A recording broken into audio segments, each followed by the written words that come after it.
Outstanding, the ultimate accolade for teachers. We challenge secondary geography teacher Andy Roberts to go from good to outstanding. A top inspector will observe one lesson. 2 experts will fine-tune his practice and beef up his presentation. He then gets 2 weeks to take on the advice before the inspector comes back for the final verdict. If I don't deliver a good lesson to students in this school, they will let me know very, very quickly.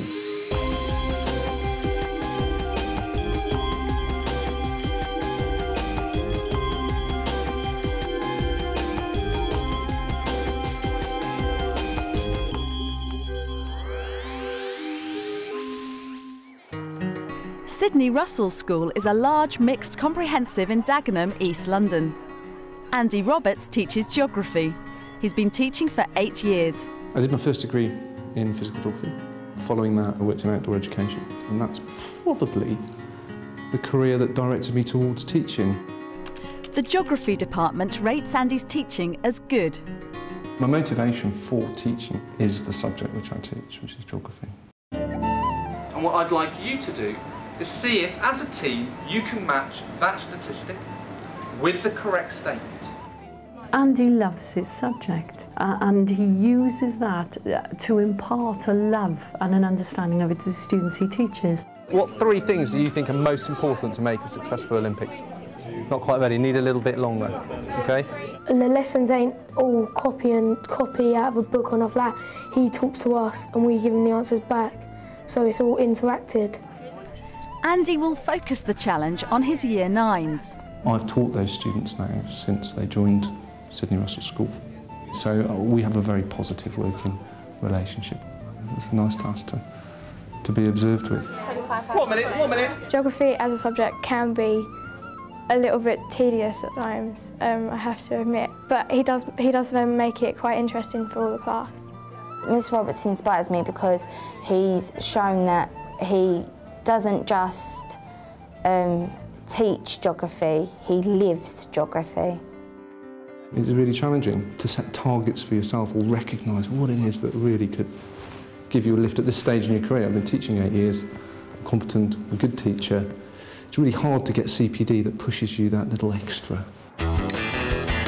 Andy's teaching a unit of lessons on urban regeneration, focusing on the Olympic Park 3 miles from the school in East London. This is the first time I've actually now put together a series of lessons which will allow students to study regeneration and has a progression with regard to their skills, knowledge and understanding. Hopefully they're able to apply those skills to other regeneration projects.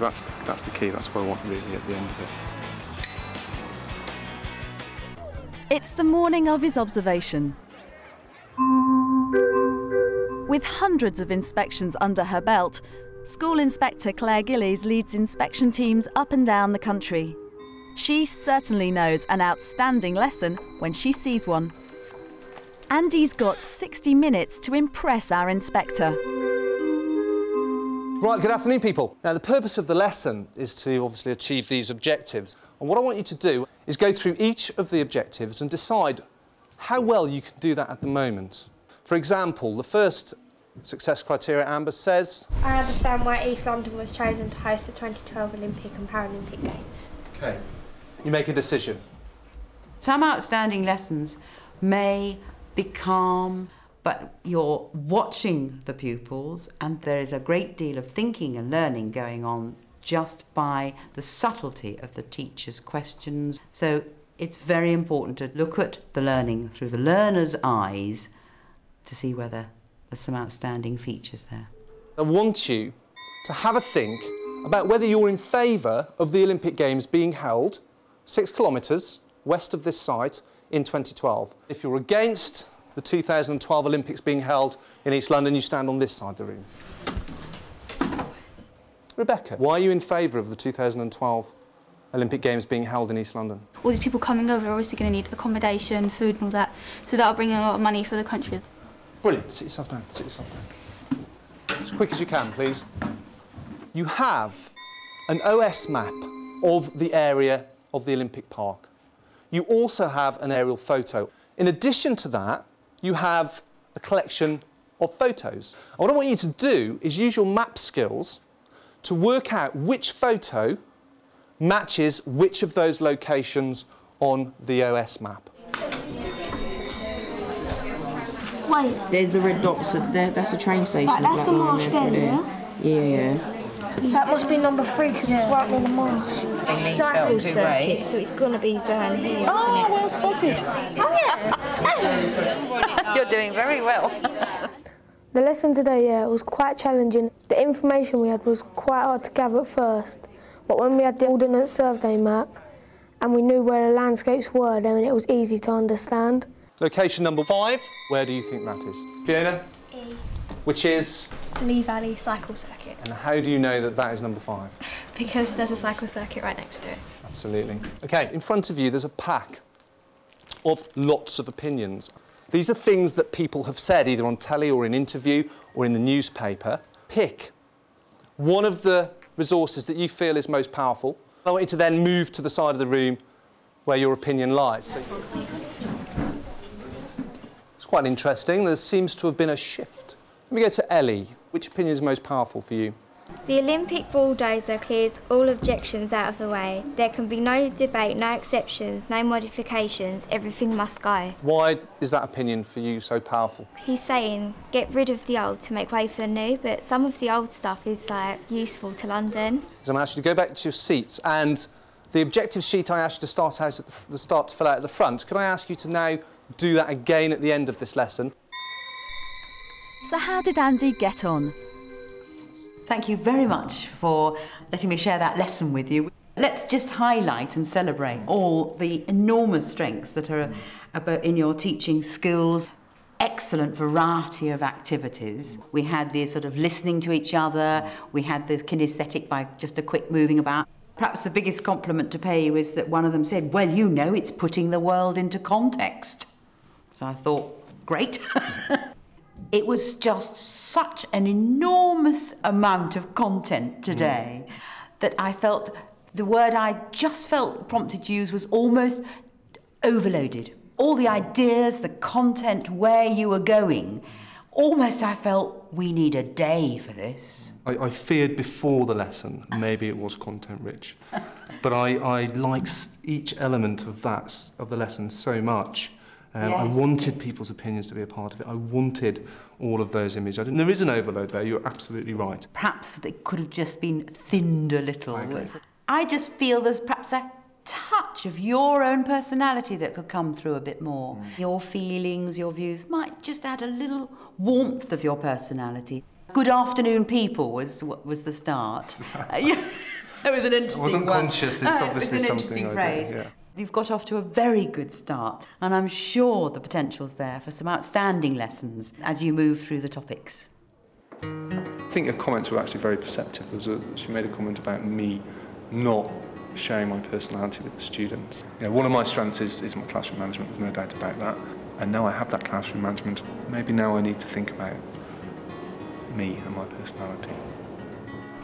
With the first observation behind him, the inspector highlighted Andy's need to reduce the amount of content in his lessons and to bring more personal insights and warmth into his teaching. Now it's time to bring on the experts.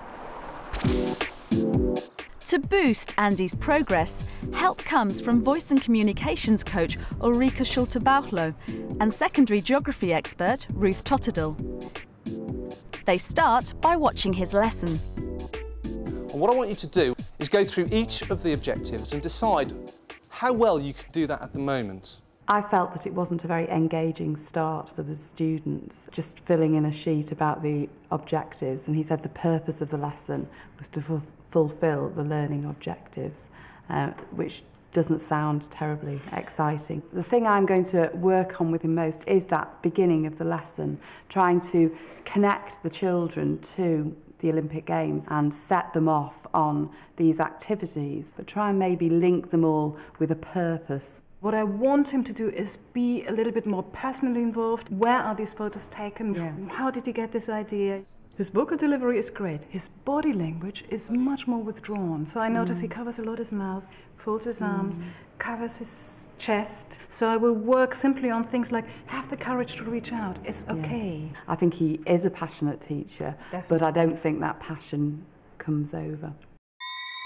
So I thought there were lots of strengths to the lesson. Is there anything that you feel didn't go very well? I wanted to challenge the students with regard to what strategies do I use to make sense of this.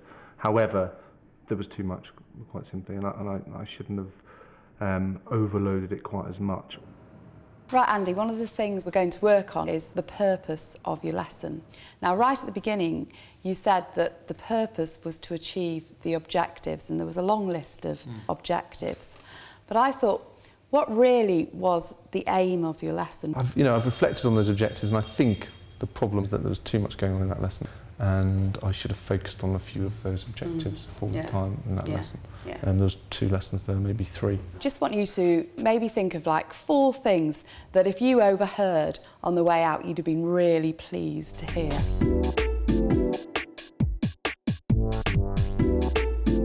What I want them to be saying, there's more going on than I had realised.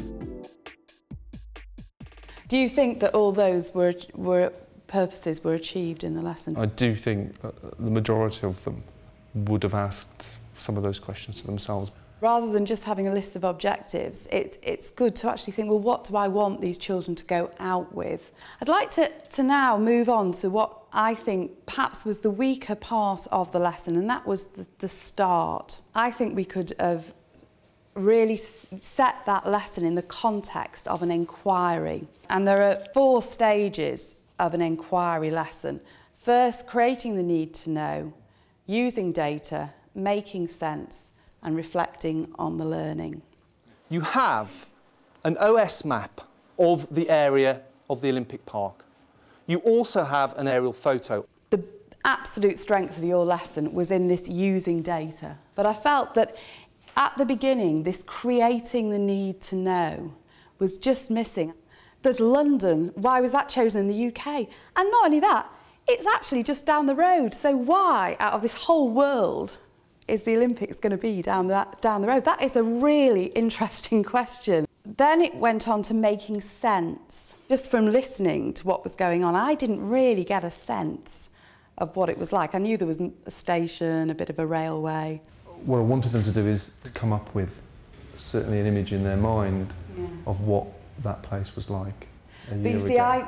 I think that was more like a place to start in the introductory lesson. Maybe if they'd had like those little plastic whiteboards, all write down 10 words that describe that area. You know, if I ask them to write down 10 things about what this area is like, it's a little bit superficial.